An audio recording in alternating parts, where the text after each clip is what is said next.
Okay, Mr. Berger? No, Ms. Capabianca? Mr. Corey? Can you hear me okay? I'm having like, There's a lot of feedback, Ellen. yeah. Oh, because my other computer's open. Corey? How about now? It's still, there's still feedback.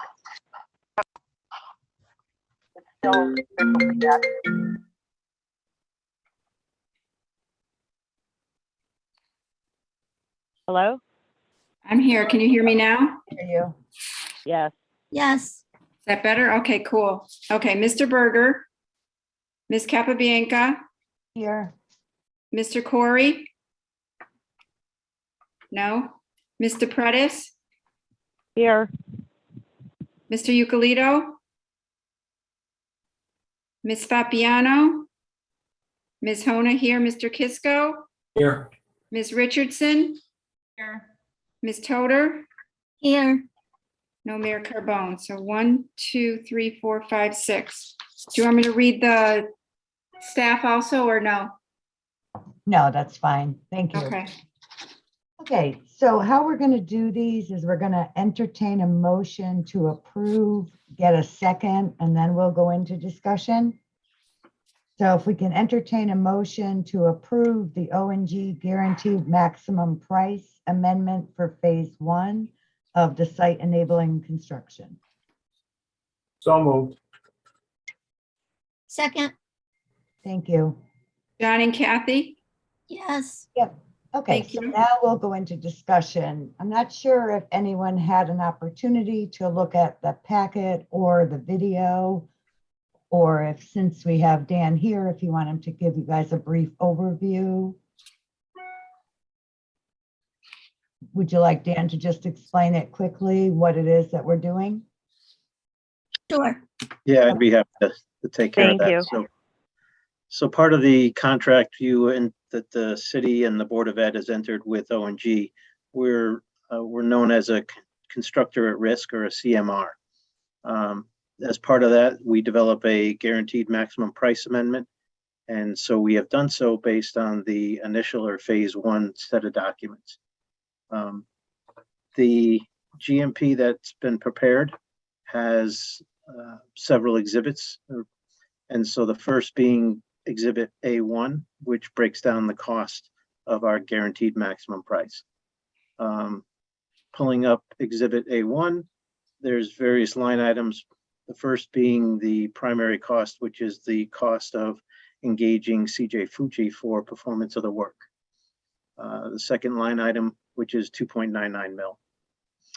The second line item is for 2 allowances that are identified in Exhibit B, which represent 2 costs that I felt were appropriate to carry in the guaranteed maximum, so that you would be aware of potential costs that may be forthcoming. The one was for the potential for additional exterior lighting, should any of the sidewalks that we are constructing as part of this first phase not have adequate lighting. I carried a $6,000 allowance for that. And the second being a larger allowance for $50,000 to help manage or potentially improve some soil improvements that are a part of this phase 1 work. There's unknown conditions out there, but there's also the potential for going some extra depth if we want to get to better footings. So there are allowances. Any allowance that's contained within our agreement has to be approved by the building committee for use. And then any funds over the allowance or under the allowance get reconciled and returned or added to contract by change order. The next group of costs relate to funds direct to O&G. The first being a CM reimbursables, which is our staffing cost and the initial cost for setting up the project field offices. 2 other small costs identified there are for bid document printing, and then we submitted a permit on our behalf for stormwater. that permit has to be in place before we started the work. So we had to submit that permit roughly 2.5 months ago. So the first item there was the CM reimbursables, which is broken down as staff and equipment costs and is identified later in the packet after the exhibits and digital page. Can't tell which digital page it's on because my screen's too small, but it's directly after the list of drawings that make up the phase 1 document set. And again, it's identified cost for you for the equipment that we put out there and the staffing that we have over the first 4 months of construction. Going back then to the A1 exhibit, the other costs included are bonds and insurance. At this point, we are just carrying the percentages that we included in our initial proposal to the city and board. And then the CM fee, again, as a straight percentage of the cost of the work. And CM contingency that we carry, again, part of the agreement and at a percentage that's included in the agreement. So that's how we get to the grand total of $3,503,471. Supplement pages include the backup for what the bid costs were, and again, the schedules that identify the work. One thing that I will add is the Exhibit D, which is exclusions and qualifications. A specific item there that we mentioned to the overall committee last week was the general conditions reimbursables amount. It's not at the 2.98% of the total contract amount. And we explained that because it takes extra cost at the front end of the job, that our cost at 200 and some odd thousand is more than that 2.9% of what's been awarded to a trade contractor. But we went ahead and identified for the committee and owner that we were bound by that percentage when interpreting the contract documents. And so we've identified that there. And that's it. A bunch of other little qualifications and exclusions to clarify some of the items there. I think a couple of things I noted was on last week was the security and access control scope of work is now a trade contract allowance. That's an allowance that we held, that O&G holds with the trade contract that they hire. And that's because we couldn't get a solid bid package on bid day. So we carried a fixed amount in the trade contractor bids that we received. And that again will be reconciled by change order as we bring in that contractor and vet his costs. A couple other little nuances in there, but nothing of financial merit.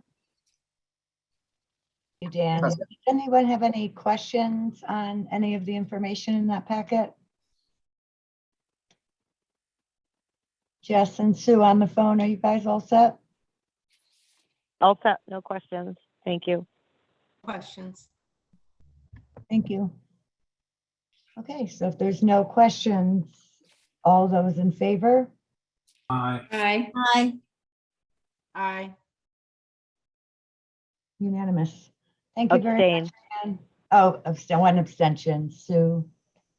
Thank you. Okay. Thank you very much, Dan. Appreciate it. You're welcome. Okay, we're going to entertain a motion to approve the memorandum of understanding of the property located at 277 Winthrop Street with the Torrington Board of Education and the City of Torrington. Someone could just move that motion and second, and we'll bring it into discussion. So So moved. moved. Thank you. I'll do Second. Kathy. Ellen, your second. I'll do second. Okay, perfect. So what this basically is as you all know, where the temporary parking is, it's also the park is right there. So the city is looking for an MOU for parking spaces for the park.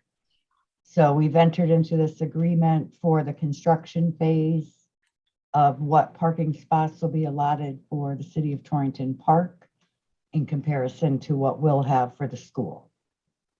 Does that sum it up, Ed, pretty much? Yes, yes, it does.